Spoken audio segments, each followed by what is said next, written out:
here with Sam, and she is going to be talking with us all about compliance. Yeah, hey everybody, Sam Oberholzer. I am a manager in residence or team lead here in the Chicago office.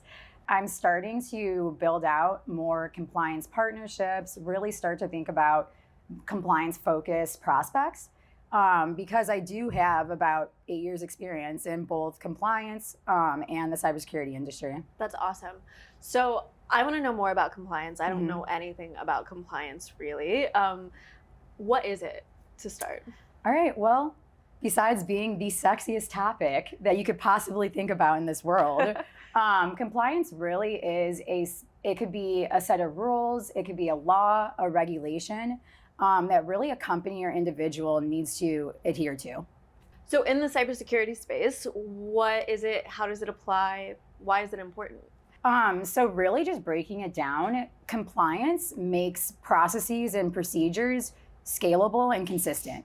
And so if we think about a policy that our company might have, and they want all the employees to acknowledge it and adhere to it, because this mitigates some sort of risk, whether it's security or whether it's an employee risk. But as it relates to cybersecurity, there's a set of best practices. There's governing bodies and that have a set of standards that cybersecurity falls within. The reason, again, is to forecast and be ready to mitigate the risk or accept it. And it really does depend on the industry and the business and what type of services and data that you guys collect.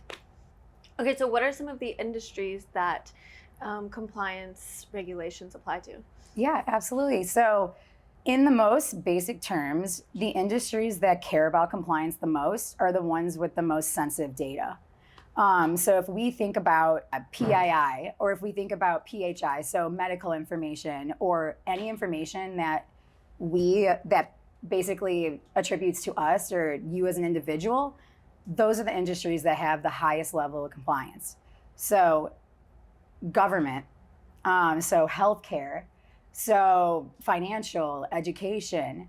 And so a lot of those industries had a set of regulations that just basically evolve over time.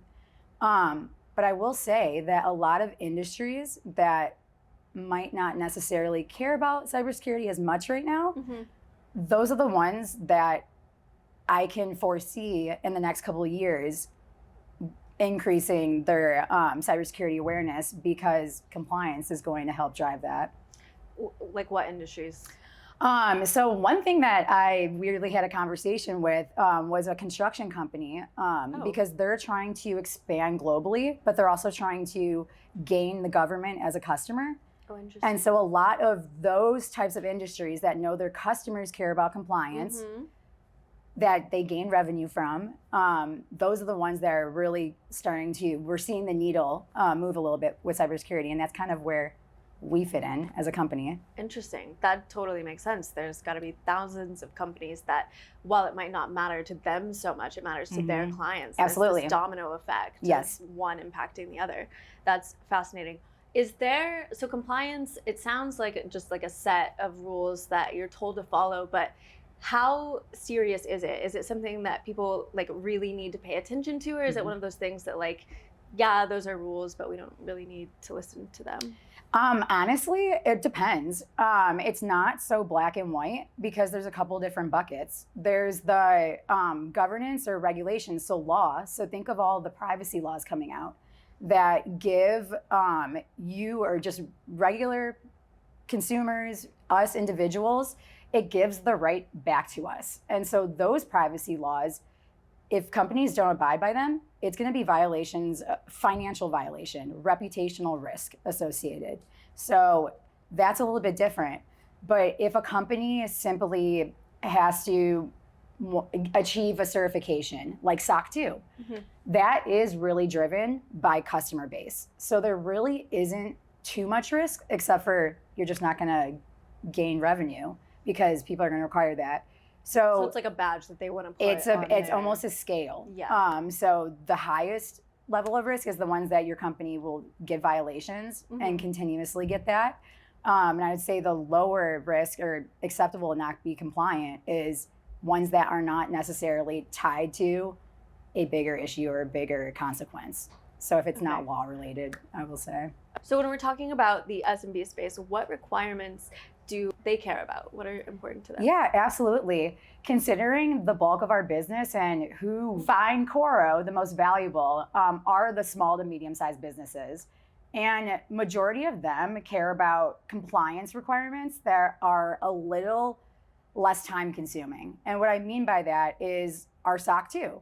So SOC 2 is one of the bare minimum security audits that companies go through to prove that they have enough security controls in place that a company can rely on. Okay. So that's the whole purpose of a lot of those audits, to prove to either investors, if it's public accounting, to customers that if I'm going to ingest their data, they want to make sure that I do my own due diligence. Right. And so SOC 2 is very prevalent. Coro has a SOC 2 report that we actually do share with customers, especially in those industries that I talked about. But something that I'm seeing really big come up is CMMC. This is a non-federal data type of report that the government will require their vendors to get if they're holding non-federal data.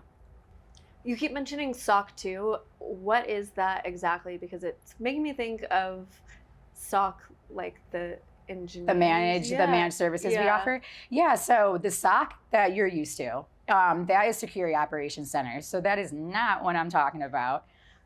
Plus, if you're not an auditor, you might have a little bit of a hard time to actually perform this report.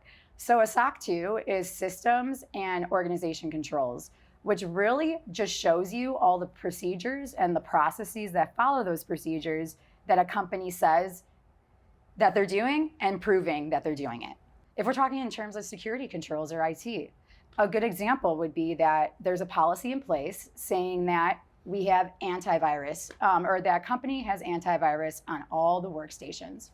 So how you prove that is that you would literally do a subset sample or look at a product like Coro and prove that all of the workstations match all of the employees and they all have antivirus on it. Okay, that makes sense. How does Coro help people be compliant? Absolutely. So Coro helps out with security controls.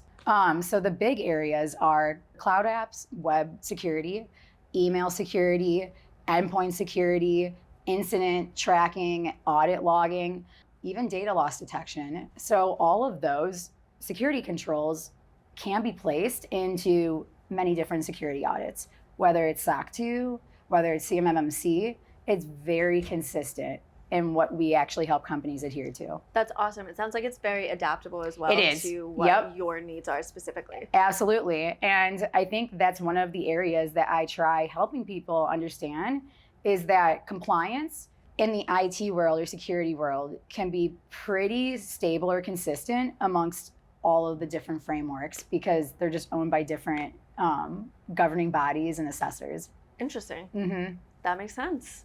Awesome. Well, thank you for explaining a little bit more about compliance to me today. I've learned a lot. Hey, that's what I'm here for. Glad we got to kind of end the day with a compliance corner.